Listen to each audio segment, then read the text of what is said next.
तो कहानी की शुरुआत होती है और हम कुछ समय पहले का सीन देखते हैं जहां पर पूरी दुनिया पर डीमंस अटैक कर रहे हैं और सभी इंसान काफी बड़े खतरे में हैं। गवर्नमेंट और कोई भी कुछ नहीं कर पा रहा था, सभी सिर्फ देख रहे थे। लेकिन फिर एक दिन जीरो नाम का एक हीरो सामने आता है और वह अकेले ही सभी डीमंस और मॉन्स्टर से फाइट करता है।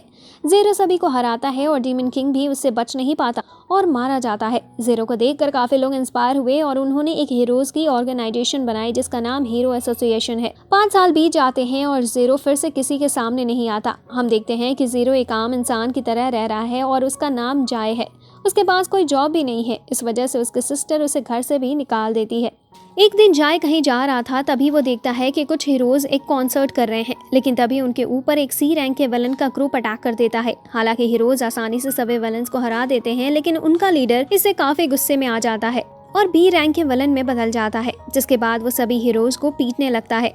तभी उन्हें बचाने एक न्यू हीरो आता है, लेकिन वो भी कुछ नहीं कर पाता और जाय उसे बचाता है, जिसके बाद जाय उस बी रैंक के विलन को भी हरा देता है। जाय की पावर से इंप्रेस होकर जैन चेन जाय को सर्टिफाइड हीरो बनने का ऑफर देता है हीरो एसोसिएशन को ज्वाइन करके।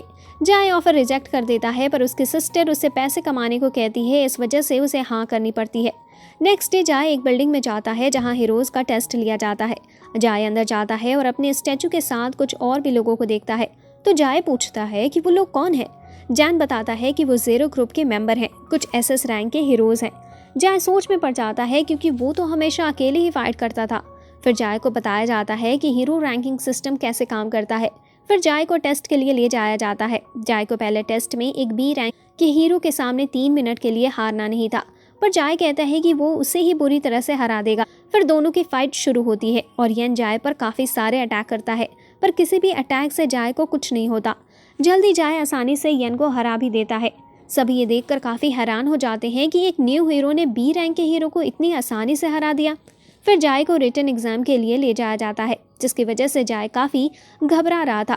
हालांकि जाय एक सर्टिफाइड हीरो बनने में कामयाब हो जाता है, जबकि उसके रिटन एग्जाम में सिर्फ 13 पॉइंट्स ही आए थे। जाते हुए जाय देखता है कि कुछ गुंडे एक न्यू हीरो को परेशान कर रहे हैं, पर तभी वहां एक लड़का आता है जिसे देखकर सभी गुंडे डर कर भाग जाते हैं। जिसके बाद सभी अपना इंट्रोडक्शन देते हैं और उस न्यू हीरो का नाम किन था। और जाय को 13 काफी पसंद आता है क्योंकि दोनों को ही सेम एनिमे गर्ल पसंद थी। जाय तुरंत उसे अपनी टीम में ले लेता है और फिर जाय उससे उसकी पावर के बारे में पूछता है।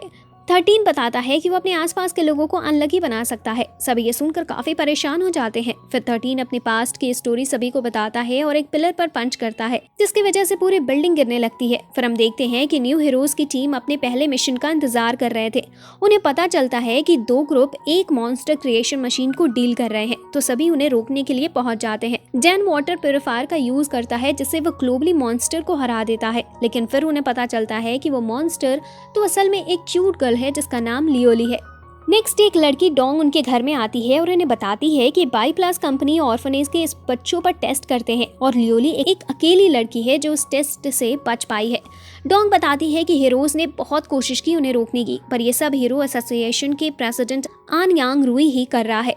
तो इतना कुछ पता चलने के बाद ग्रुप डिसाइड करता है कि वो लियोली को बचाएंगे। जाय की सिस्टर लिन लियोली के लिए कपड़े लेने मार्केट में आ जाती है, लेकिन तभी उनके ऊपर कुछ गुंडों का ग्रुप अटैक कर देता है जो कि लियोली को उनसे लेने आए, पर जाय और उसके दोस्त उन्हें आसानी से हरा देते हैं। इसके बाद एक असासियन को लियोली को वापस लाने के लिए भेजा जाता है। असासियन जाय की सिस्टर के घर का पता लगा लेता है और जाय के सामने भी आ जाता है। असासियन बताता है कि उसके पास लेवल 1 के हीरो जितनी पावर है। हालांकि जाय उसे कुछ ही सेकंड में हरा देता है। इससे वो असासियन काफ़ी गुस्से में आ जाता है और एक सुपर ड्रग का यूज़ करता है, जिससे वो काफ़ी स्ट्रांग हो जाता है और उसे इस रैंक जितनी पावर मिल जाती है। पर वो एक गलती कर देता है और जाय की फैमिली को मार देने की कहता है। इस वजह से जाय काफ़ी गुस्से में आ जाता है और इस असासियन के साथ साथ आधा फॉरेस्ट भी डिस्ट्रॉय कर देता है। अब सभी प्लान बनाते हैं और डोंग बताती है कि उन्हें प्रेसिडेंट को हटाना है और जेनेटिक कंपनी को ख़त्म करना है। फिर डोंग बताती है कि उन्हें इस काम के लिए हेल्प की ज़रूरत पड़ेगी, इसीलिए वो जाओई और उसके दोस्तों को सभी से मिलवाती है जो उनका इस काम में मदद करेंगे। असल में प्रेसिडेंट को अपना ड्रग पूरी दुनिया में सभी को देना था, जिससे पूरी दुनिया में हर जगह फाइट का माहौल फैल जाएगा। पर उसी रात सभी हीरोज प्रेसिडेंट पर अटैक करने का डिसाइड करते हैं और प्रेसिडेंट के साथी भी उनसे फाइट करने के लिए आगे आ जाते हैं। जय प्रेसिडेंट और उसकी ए रैंक की असासिन से फाइट करने आगे बढ़ता है, पर चैन बीच में आ जाता है और असासिन से फाइट करने लगता है, जिससे सभी को एक ही एनिमी से फाइट करना पड़े। डोंग फाइट करने की पूरी कोशिश करती है, पर वो प्रेसिडेंट के सामने कुछ नहीं थी और प्रेसिडेंट उसे पकड़ लेता है। चैन काफी अच्छे से फाइट कर रहा था, पर असासिन भी काफी स्ट्रॉन्ग था और चैन के पेट में चाकू मार देती है। डोंग को प्रेसिडेंट काफी पीट रहा था क्योंकि प्रेसिडेंट काफी ज्यादा स्ट्रॉन्ग था और चैन बात करके अपनी एनिमी को सरेंडर करवाने की कोशिश करता है और वो इसमें कामयाब भी हो जाता है। डोंग को बचाने जाए बीच में आता है और कुछ ही पंच में प्रेसिडेंट को हरा देता है। ये देखकर प्रेसिडेंट भी वही ट्रक ले लेता है और काफी स्ट्रॉन्ग बन जाता है, पर फिर भी जाए उसे आसानी से हरा देता है और डोंग से प्रेसिडेंट को खत्म करने की पूछता है और फिर जाए बताता है वो तो अपनी पूरी पार के साथ भी नहीं लड़ रहा था। फाइट के बाद किन और चैन को हॉस्पिटल में ले जाया जाता है क्योंकि वो काफी इंजर्ड हो गए थे। फिर डोंग सभी को अच्छे से ट्रेनिंग करने को कहती है जिससे वो सभी स्ट्रॉन्ग बन पाए। सभी इसके लिए मान जाते हैं सिर्फ जाए को छोड़कर, क्योंकि वो कहता है कि वो काफी स्ट्रॉन्ग है और उसे ट्रेनिंग की जरूरत नहीं है। सभी कहने लगते हैं कि वो अपने आप को ज्यादा स्ट्रॉन्ग न समझे क्योंकि सिर्फ उसने 2 ए रैंक के हीरोज को हराया है और बाहर अभी उनसे भी ज्यादा स्ट्रॉन्ग हीरो हैं जैसे कि SS रैंक के हीरो। पर जाए कहता है कि उन सभी को भी आसानी से एक साथ हरा सकता है। फिर सभी हॉस्पिटल की छत पर जाते हैं जाय से फाइट करने। सभी मिलकर जाय से फाइट शुरू करते हैं, पर जाय आसानी से सभी को हरा देता है। जिसके बाद हम देखते हैं कि पूरा हीरो एसोसिएशन के साथ इकट्ठा था क्योंकि नया प्रेसिडेंट अनाउंस होने वाला था। कुछ ही देर में योंग नाम का एक बंदा स्टेज पर जाता है जो कि न्यू प्रेसिडेंट था। जाय देखता है न्यू प्रेसिडेंट के अनाउंस होने के बाद से डोंग कुछ अजीब बर्ताव कर रही थी, जिसके बाद डोंग न्यू प्रेसिडेंट के पास जाती है जो कि उसका बड़ा भाई ही है। डोंग जैसे ही योंग से बात करना शुरू करती है, योंग उसका मुंह पकड़ लेता है और उसे बुली करने लगता है और उसे उसकी गलती ठीक करने को कहता है। तभी वहां जार भी अपने दोस्तों के साथ आ जाता है और जाय को देखकर योंग उसे उसकी फैमिली का हिस्सा बनने का ऑफर देता है, पर जाय साफ मना कर देता है, जिससे योंग काफी गुस्से में आ जाता है और कहता है कि जिसने भी आज तक उसे मना किया है वो जिंदा नहीं बचा। पर जाय को कोई भी फर्क नहीं पड़ता और योंग को उसे मारने की ट्राई करने को कहता है। ये सुनकर योंग अपनी मेंटल पावर का यूज करने लगता है और सभी को उनके घुटनों पर कर देता है। हालांकि उससे जाय को कुछ नहीं होता और जब जाय अपनी मेंटल पावर का यूज करता है योंग को पीछे हटना पड़ता है, पर फिर भी योंग के मुंह से ब्लड आ जाता है। जिसके बाद सभी बाहर आ जाते हैं और सोचने लगते हैं कि डोंग अब मुसीबत में पड़ सकती है, जो भी उन्होंने किया उसकी वजह से। उसी रात 13 डोंग के घर के बाहर निगरानी रख रहा था जिससे कुछ गलत ना हो, लेकिन तभी एक कार उसके घर के सामने आकर रुकती है और 13 जाए को इसकी इन्फॉर्मेशन दे देता है। फिर हम देखते हैं कि कार से डोंग का फियांसे ज़ेहाओ निकलता है और डोंग को काफी परेशान करने लगता है क्योंकि सिर्फ वो उसका फियांसे है। इस वजह से कुछ लोग डोंग की आवाज सुनते हैं और उसकी मदद करने आ जाते हैं। हालांकि ज़ेहाओ के रोबोट्स आसानी से उन्हें हरा देते हैं।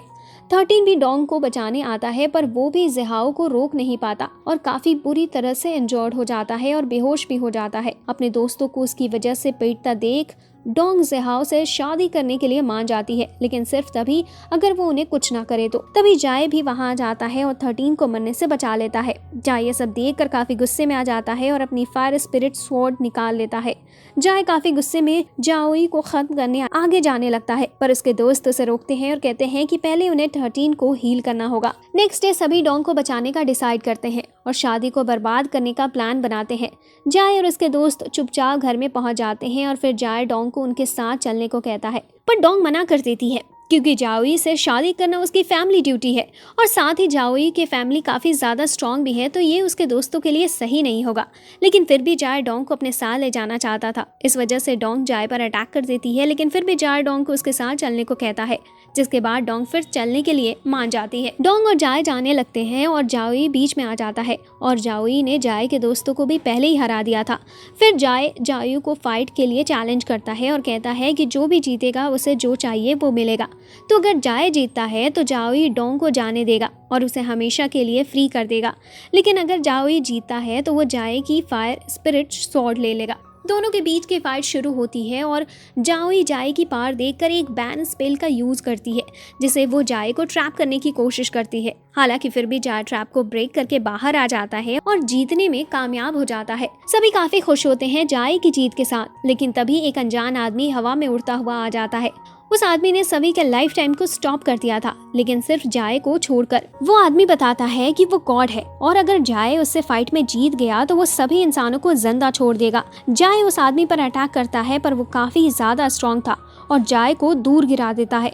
अब वो आदमी जाए के दिमाग के अंदर चला जाता है और जाए की जिंदगी की एक एक डिटेल देखता है, जहाँ वो आदमी देखता है जाए लड़की को बचा नहीं पाया, इस वजह से काफी रो रहा है। इससे जाए के अंदर की पावर बाहर आती है और वो लीजेंडरी हीरो जीरो में बदल जाता है। वो गॉड अपने सामने जीरो को देखकर काफी हैरान हो जाता है, लेकिन फिर भी जीरो को मारने की कोशिश करता है। अब जीरो अपने रियल पावर का यूज करता है और अपने एक ही अटैक से गॉड को मून पर पहुंचा देता है।